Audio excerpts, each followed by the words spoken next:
ದೇವಸ್ಥಾನ ನಿರ್ಮಾಣಕ್ಕೆ ಗೃಹಲಕ್ಷ್ಮಿ ಯೋಜನೆಯ ಅನುದಾನ ನೀಡಿದ ಮಹಿಳೆಯರು.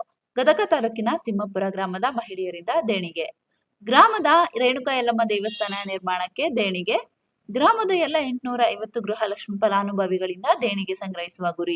ಅಂದಾಜು 16 ಲಕ್ಷ ರೂಪಾಯಿ ಹಣ ಸಂಗ್ರಹಿಸಲು ಮುಂದಾಗಿರುವ ಗ್ರಾಮಸ್ಥರು ಈವರೆಗೆ 2,50,000 ರೂಪಾಯಿ ದೇಣಿಗೆ ನೀಡಿರುವ ಮಹಿಳೆಯರು.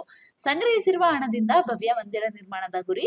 4 ವರ್ಷದಿಂದ ನಡೆಯುತ್ತಿರುವ ದೇವಸ್ಥಾನ ಕಾಮಗಾರಿ. ಹಣದ ಕೊರತೆಯಿಂದ ಸ್ಥಗಿತಗೊಂಡಿದ್ದ ದೇವಸ್ಥಾನದ ಕಾಮಗಾರಿ. ಈವರೆಗೆ 50 ಲಕ್ಷ ರೂಪಾಯಿ ಹಣ ವ್ಯಯ ಮಾಡಿರುವ ಗ್ರಾಮಸ್ಥರು. ಮತ್ತೆ 50 ಲಕ್ಷ ರೂಪಾಯಿಯಷ್ಟು ಹಣದ ಅವಶ್ಯಕತೆ. ಹೀಗಾಗಿ ಸ್ವತಃ ಗೃಹಲಕ್ಷ್ಮಿಯರಿಂದಲೇ ದೇವಾಲಯ ಪೂರ್ಣಗೊಳಿಸುವ ಪಣ. ಗೃಹಲಕ್ಷ್ಮಿ ಹಣ ನೀಡುವ ಮೂಲಕ ಮಾದರಿಯಾದ ಮಹಿಳೆಯರ ಈ ಕಾರ್ಯಕ್ಕೆ ಗ್ರಾಮಸ್ಥರ ಮೆಚ್ಚುಗೆ. ವಿನಂತಿಸಿಕೊಳ್ಳುವುದೇನೆಂದರೆ, ಶ್ರೀ ರೇಣುಕಾದೇವಿ ಯಲ್ಲಮ್ಮನ ದೇವಸ್ಥಾನದ ಕಟ್ಟಡದ ಸಹಾಯಕವಾಗಿ ಕರ್ನಾಟಕ ಸರ್ಕಾರದಿಂದ ಬಂದಂತ ಗೃಹಲಕ್ಷ್ಮಿಯ 2,000 ರೂಪಾಯಿ ಹಣವನ್ನು ಶ್ರೀ ರೇಣುಕಾದೇವಿ ಯಲ್ಲಮ್ಮನ ಕಟ್ಟಡಕ್ಕೆ ನೀಡಬೇಕಾಗಿ ತಮ್ಮಲ್ಲಿ ಕಳಕಳಿಯ ಮನವಿ.